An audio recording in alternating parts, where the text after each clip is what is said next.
तो last video में हमने देखा था कि हम पैकेज मैनेजर से चीज़ें किस तरह से इंस्टॉल कर सकते हैं और सर्विसेज वगैरह देखी थी और एडिटर देखा था, विम एडिटर, और रेपोस वगैरह चेक की थी हमने कि रेपोस वगैरह कैसे सेट करते हैं और क्या होती हैं रेपोस, ये चीज़ें देखी थी। आज की वीडियो में हम एक लैम्प सर्वर तैयार करेंगे, LEMP lamp and LAMP lamp stack server तैयार करेंगे आज हम।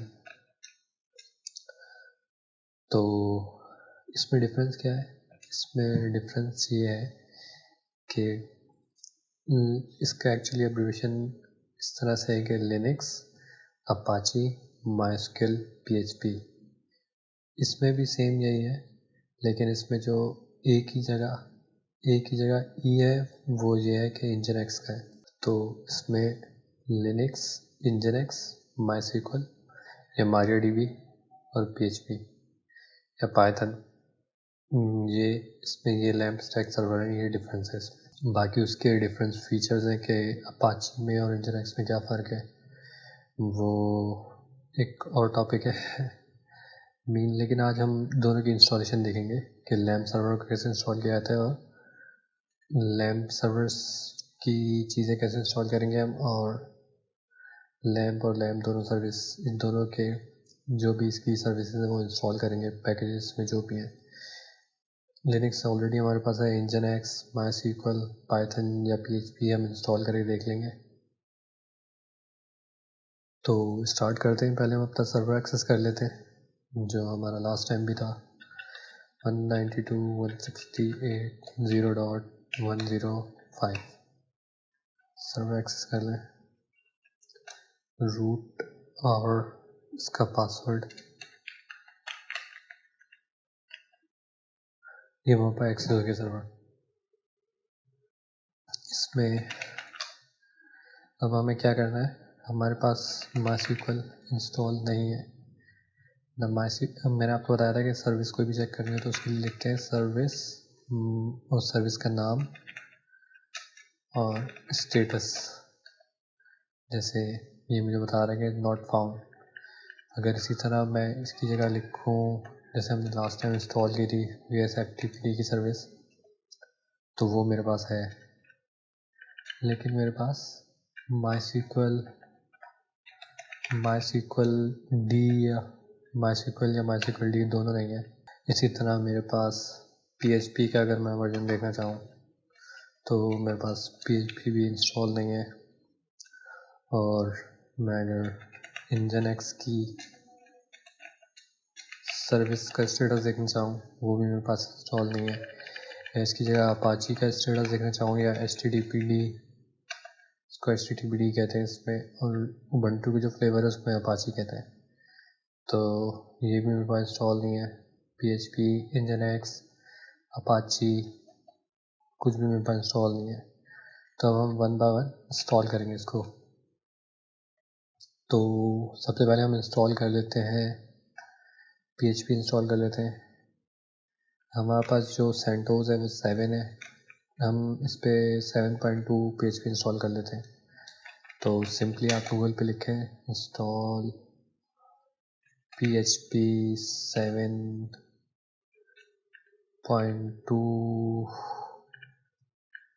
7.2 या जो भी, मैं भी 7.2 इंस्टॉल कर रहा हूँ। तो आपके पास 6 लिंक्स खुल जाएंगे डिफरेंट, इसमें से आप ये इंस्टॉल कर लें। इसमें ये बताया हुआ चीज़ें, तो ये लिंक देख लें या डिफरेंट लिंक देख लें, कोई और लिंक देख लें। इसमें भी इसी तरह की चीज़ें बताई हुई सारी कि आप रेपोजिटरीज की सेट करें। देखें रेपो सेट की भी इसने ईपैल की रेपोजिटरी सेट की है। ये कह रहा है download and install the Remi repo या different EPEL repositories. Repo mean repositories, EPEL की इनेबल कर लें या रेमी डिफरेंट रेपोजिटरीज इनेबल कर लें। तो हम एक काम करते हैं, हम इसको फॉलो करते हैं। इसमें हम देखते हैं कि स्टेप बाय स्टेप इसको फॉलो करते हैं। इसमें सबसे पहले हमसे कह रहा है कि आप यम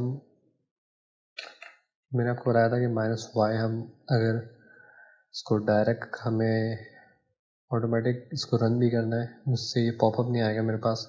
इसको इंस्टॉल करूँ y या n का पॉपअप नहीं आएगा अगर मैं -y का स्विच लगा दूंगा। तो इसको हम एक काम करते हैं, इसको हम -y नहीं लगाते, हम इसको कहते हैं कि हमसे पूछे। ठीक है, तो अभी हमसे पूछेगा, हमने इसको इंस्टॉल कर देंगे। भाई आप ईपीएल की रेपोजिटरी अपने पास सेट कर लो।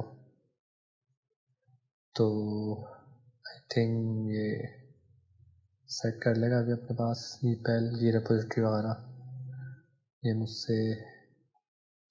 अभी मुझसे पूछेगा ये कि इसको यस करना है या नो करना है, क्योंकि हमने -y का स्विच नहीं लगाया था। अगर हमने वो स्विच लगाया होता तो ये हमसे अभी पूछता नहीं, ये खुद ही इंस्टॉल कर लेता। खैर, तो इसमें भी ये बताया है कि लॉगिन करें और इसको इंस्टॉल करें। ये देखें, ये मुझसे पूछ रहा है कि ईपीएल की रेपोजिटरी इंस्टॉल कर लो अपने पास, जो भी चीज़ें हैं उसको।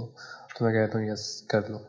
ये मुझे बता रहा है कि डाउनलोड साइज़ 15 KB है और इंस्टॉल होने के बाद वो 24 KB हो जाएगा। मैं कह रहा हूँ ओके कर लो। तो ये अपने पास इंस्टॉल कर लिया और इसने अपने पास रेपोजिटरी सेट कर ली, कंप्लीट हो गया, इंस्टॉल हो गई ईपीएल की रिलीज़ रेपोजिटरी। इसको मैं स्क्रीन क्लियर कर देता हूँ। अब हम क्या करते हैं, अब हम download and install Remi repo using yum package. तो अब हम इसकी रेमी रेपो सेट कर लेते हैं, डाउनलोड कर लेते हैं। अब जी अपने पास कभी कभी आप लोगों के पास भी इस तरह से आने लगेगा कि ये कह रहा है another app is currently holding the yum lock. इसको कैंसिल करके दोबारा अगेन सेट कर लेंगे तो ये सेट हो जाएगा। मीन दोबारा रन कर लें अपनी कमांड तो ये स्टार्ट नॉर्मल हो जाएगी। इसको हमने वाई कर दिया, इसने अपने पास रेमी की रेपोजिटरी भी सेट कर ली। अब हम क्या करेंगे, अब हम इनेबल कर देंगे रेपोजिटरी रेमी रेपोजिटरी। हम PHP 7.2 कर रहे हैं तो हमारे लिए ये वाली कमांड लगाएंगे हम स्क्रीन क्लियर करके। अगर हमें 7.1 करनी होती या हमें 7.3 या 7.4 करनी होती तो हम उसके लिए डिफरेंट रेमी रेपोजिटरी इनेबल करते हैं, लेकिन अभी हमें 7.2 करनी है तो हमने यम कॉन्फ़िग मैनेजर इनेबल रेमी 7.2 की रेमी रेपोजिटरी इनेबल कर दो PHP 7.2 के लिए। इसने इनेबल कर दी। देन अब हम क्या करेंगे, हम सिंपली इसको कमांड रन करेंगे यम इसके डिफरेंट पैकेजेस। यम इंस्टॉल करेंगे PHP common, PHP OP cache, PHP माइक्रिप्ट, mcrypt, PHP CLI, PHP GD, PHP curl, PHP MySQL। तो हम इसकी कमांड को -y के बगैर चला के देखते हैं ताकि हमसे पॉपअप आए और हमसे पूछे ये चीज़ें। तो हम इसमें मैं आपको चीज़ दिखाना चाह रहा हूँ कि आपको वर्जन बताएगा कि मैं कौन सी चीज़ इंस्टॉल कर रहा हूँ।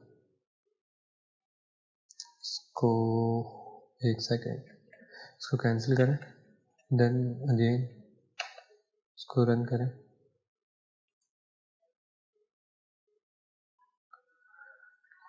तो कभी कभी हो जाता है ऐसा, या तो आप इसका प्रोसेस किल कर दें या इसको कैंसिल करके दोबारा अगेन कर दें। प्रोसेस कैसे किल करते हैं वो भी मैं आपको सिखाता हूँ, वो बताता हूँ मैं आपको कि अगर कोई प्रोसेस किल करना हो आपने तो उसको कैसे किल किया जाएगा।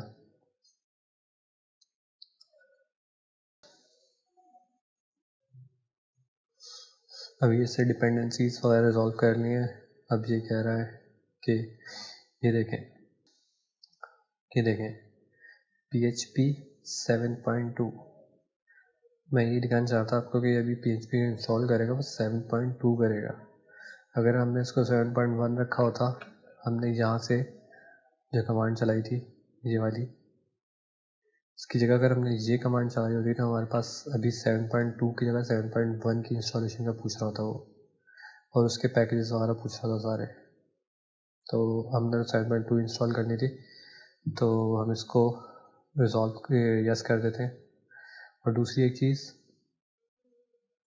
कि हर पैकेज की कुछ डिपेंडेंसीज होती हैं। जैसे अगर मुझे कोई एक सॉफ्टवेयर रन करना है तो मुझे उसके लिए डिफरेंट फाइल्स चाहिए होंगी, जो मिला के पूरा एक मेरा पैकेज इंस्टॉल होगा।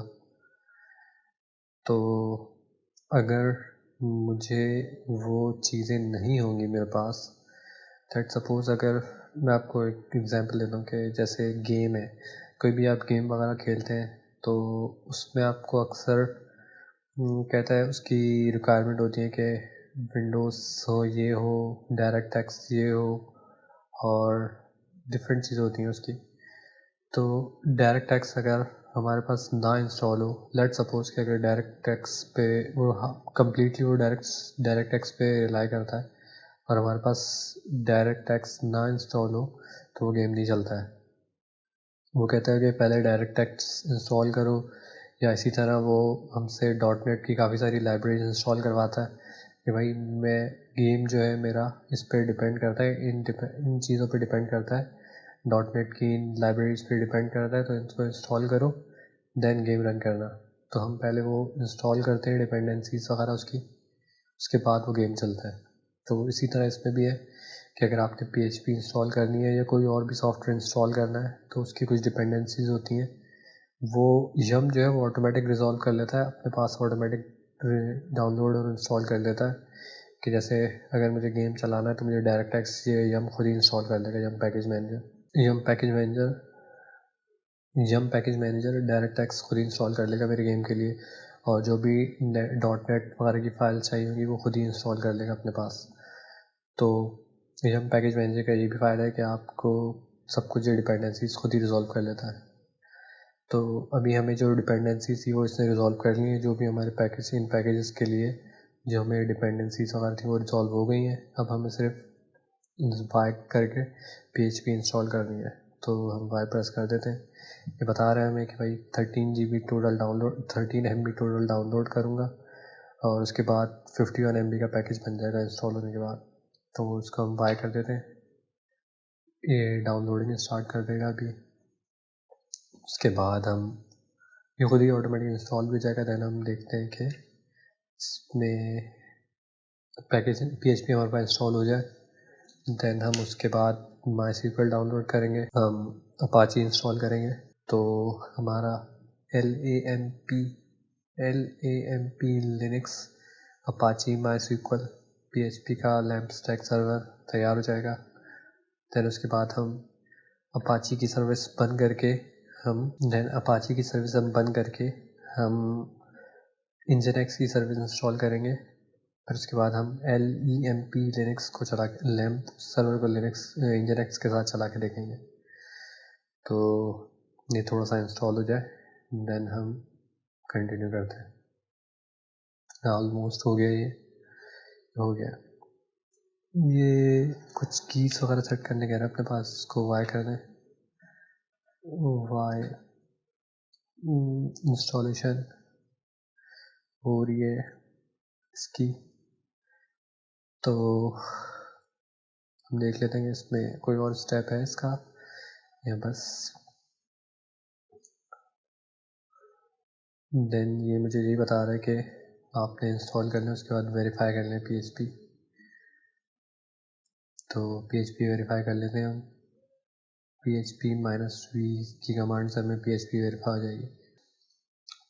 तो ये इंस्टॉल हो जाए, इसके बाद हम वेरीफाई कर लेते हैं।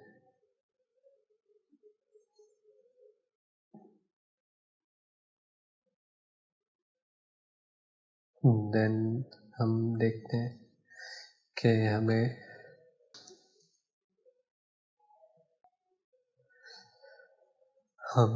इंस्टॉल करना है MySQL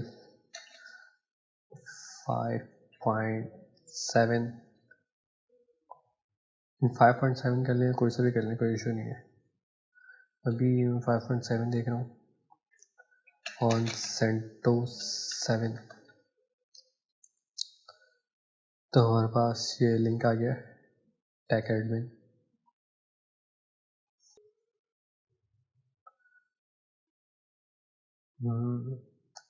इसमें भी देखें आपको सबसे पहले यही कह रहा है कि इनेबल करो MySQL की रेपोजिटरी, इनेबल करो, देन इंस्टॉल करो MySQL। पासवर्ड अगर आपने रखेंगे तो सही है, नहीं रखेंगे कोई फर्क नहीं पड़ता। मतलब प्रोडक्शन हेल्प तो रखते हैं, लेकिन अगर आपने अभी रखना है नहीं रखना वो आपकी मर्ज़ी है। तो ये हमारे पास PHP इंस्टॉल हो चुकी है। मैं स्क्रीन क्लियर कर देता हूँ। अब हम चेक करते हैं कि PHP-v से हमारे पास PHP शो कर रहा है, जो कि हमने पहले देखी थी तो हमें शो नहीं कर रहा था। अब हम इंस्टॉल करेंगे MySQL। तो MySQL इंस्टॉल कर लेते हैं। MySQL on CentOS and 7। ये आप इसकी रेपोजिटरी ऐड कर दें।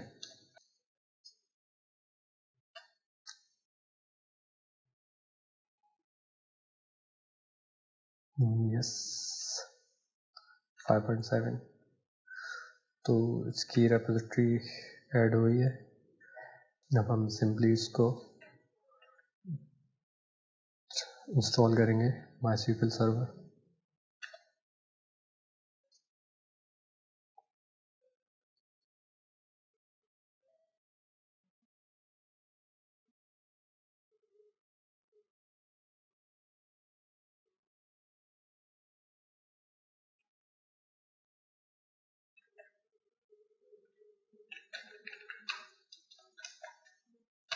जब मैं आपको दिखाता हूँ कि अगर कोई प्रोसेस किल करना हो तो उसको कैसे किल करते हैं। पहले काम करते हैं, इसको चेक करते हैं ये कर क्या रहा है। ये कह रहा है कि existing log var run yum process ID। बोल रहा है कि यम जो हम पैकेज मैनेजर है वो एक्चुअली अभी कुछ और काम कर रहा है। तो हम देखते हैं कि अभी ये यम क्या कर रहा है। इसमें जैसे विंडोज़ में होता है ना टास्क मैनेजर, इसमें होता है PS प्रोसेस AX। ये आपको बता देगा कि आपके पास जितने भी प्रोसेस चल रहे हैं सारे, इसमें बहुत सारे प्रोसेस चल रहे हैं।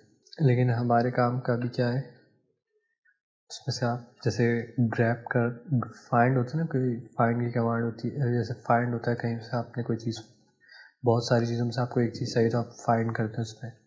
तो इसमें वो कमांड होती है ग्रैब लिनक्स में। तो हमें ग्रैब करना है यम के जितने भी प्रोसेस चल रहे हैं उसमें से मुझे यम की ग्रैब करके ला के दो कि यम पे क्या चल रहा है। यम की चीज़ें मुझे ला के दो प्रोसेस में से सारी। अच्छा, अब यम कैपिटल हो या स्मॉल हो तो ये लिनक्स एक्चुअली केस सेंसिटिव है। मतलब इसमें यम और यम जो डिफरेंट चीज़ें, तो जबकि विंडोज़ में ऐसा नहीं है। इसलिए हम क्या करते हैं, इसको केस सेंसिटिव को इग्नोर करने के लिए -i का स्विच लगाए थे, ताकि अब ये कैपिटल हो या स्मॉल हो दोनों केसेस में ले आएगा ये रिज़ल्ट। इसको प्रेस करते हैं तो अभी तो हमें कुछ नहीं दिखा रहा। इट्स मीन कि अगर ये कोई काम कर रहा था तो इसने फिनिश हो गया। हम ये कमांड रन करेंगे तो ये स्टार्ट हो जाएगी।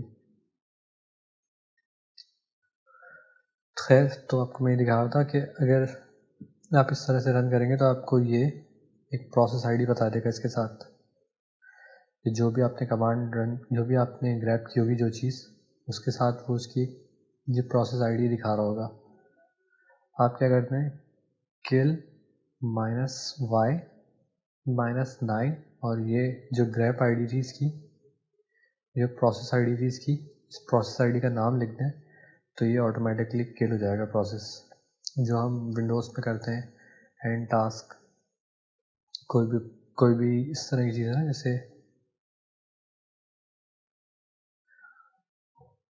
ये जैसे जो भी चल रहा है इसको पकड़ के हम एंड टास्क कर देते हैं तो वो चीज़ किल हो जाती है। इसी तरह इसमें हम उसको प्रोसेस आईडी पकड़ते हैं और उसको किल -9 और ये प्रोसेस आईडी लिख देते हैं तो किल हो जाता है प्रोसेस। खैर, तो अभी हम देख रहे थे कि हम MySQL 5.7 इंस्टॉल करना है, तो इसको हम यस कर देते हैं। तो ये अपनी इंस्टॉलेशन स्टार्ट कर दी इसने। ये आई थिंक बड़ा पैकेज है, टाइम लगाएगा थोड़ा। जी हो जाए तो मैं आपको कंटिन्यू करता हूँ।